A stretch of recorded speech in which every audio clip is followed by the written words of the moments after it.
मित्रांनो नमस्कार, मी सर्पमित्र कल्पेश साळुंके। आपल्या चिनालगातील दोन कॉल होते माझे।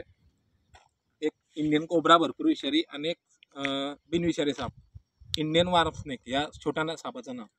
तर मित्रांनो हा जो साप आहे इंडियन वार्म स्नेक अतिशय छोटा असतो। याची जी लेंथ आहे मित्रांनो, हे 12 ते 13 इंच 1 सेंटीमीटर 1 फुटापर्यंत वाढतो हा साप। त्याच्यावरती असा मोठा नाही होत आणि बरेच लोक याला सापाचा कणा म्हणून मारून टाकतात किंवा हा शक्यतो आपल्या घराच्या अंगणात वगैरे शक्यतो जास्त निघतो। पूर्ण बिनविषारी साप आहे मित्रांनो। शिदूड जो असतो आपला, गांडूळ म्हणतो पण त्याला, त्याच्यात या सापाला ओळखलं जातं। याचं नाव आहे इंग्लिशमध्ये इंडियन वार्म स्नेक, मराठीमध्ये वाळा जातीचा साप। पाहू शकता तुम्ही त्याची ओळख। अतिशय चमचम करतो, लाल कलरचा असतो, तपकिरी लाल किंवा ब्लॅक कलरमध्ये पण सापडतो। तर याला आपण रेस्क्यू केलं होतं, तर आधी आपण याला रिलीज करू, नंतर एक इंडियन कोब्रा आहे मित्रांनो आपल्याकडे, तो रिलीज करू। हा साप एवढाच होतो, याच्यावरती हा साप मोठा होत नाही।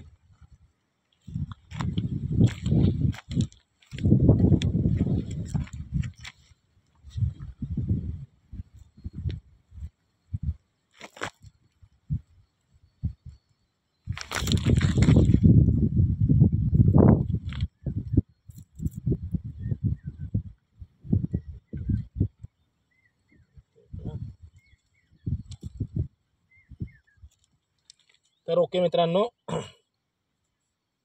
याला तर रिलीज केला आपण।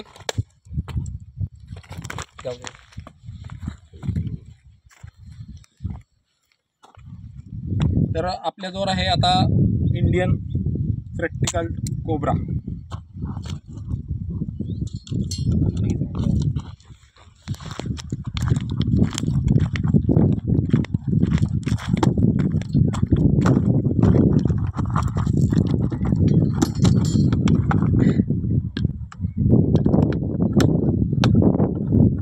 तर मित्रांनो आता इंडियन कोब्रा भरपूर विषारी साप आहे।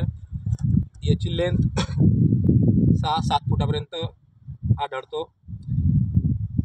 मराठीमध्ये नाग, इंग्लिशमध्ये इंडियन स्पेक्टिकल कोब्रा, कोणत्या स्टेटमध्ये गेहवन म्हणून ओळखला जातं या सापाला। याचं जे व्हेनम आहे मित्रांनो, जो न्यूरोटॉक्सिन व्हेनम येते या सापामध्ये, जे आपल्या नाडीतंत्रावरती असर करतं। तर पाहू शकता आपण त्याची फणा वगैरे।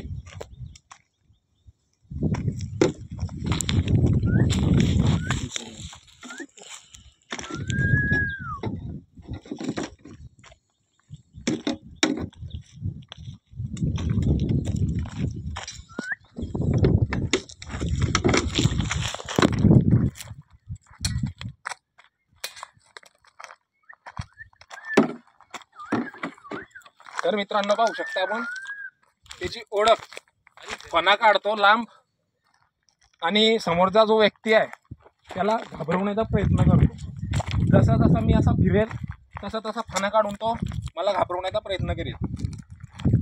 इंडियन स्पेक्टिकल कोब्राचा साप आहे मित्रांनो, अतिशय जहाल विषारी, तुम्ही पाहू शकता।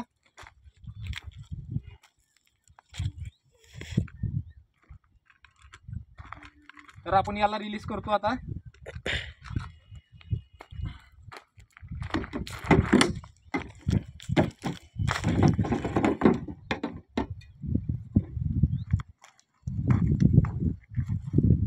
तर मित्रांनो माझं यूट्यूब चॅनल आहे सर्पमित्र कल्पेश साळुंके नावाने। माझं चॅनल आवडल्यास लाईक करा, शेअर करा आणि सबस्क्राईब करायला विसरा नको। हा याच्या मार्गाने आता निघून जाईल इकडे, आपण पण आपल्या मार्गाने निघू।